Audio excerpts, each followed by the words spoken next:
चलते सांग मैंने आज बनवा उषुना चाउल उत्तपम वर्षा पागे पूरा जमीज आसतु देखिए केमती हम। जय जगन्नाथ सांग मैंने चलतु आम आज बनवा उषुना चाउल उत्तपम। प्रथमे गोटे कप चाउल हाफ कप बिरी ताको मु बाटी नहीं किसी ग्रेड कर गाजर किसी पियाज काटी नहीं छोट छोट करके कैप्सिकम छोट छोट कर काटी नहीं कंचा लंका भेसुंगा पत्र प्रथम तावार किसी तेल नहीं जाइए गरम हो गला गोटे चम्मच बैटर दे देपर टे गाजर ग्रेडर कैप्सिकम कंचा लंका पियाज भेसुंगा पत्र ताको मु पकई नहीं गैस टी को सिम करना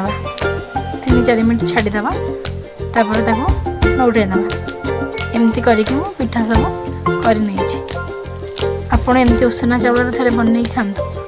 बहुत बढ़िया लगे अति कम समय आम बन पार सांग मैंने जब भल लगुच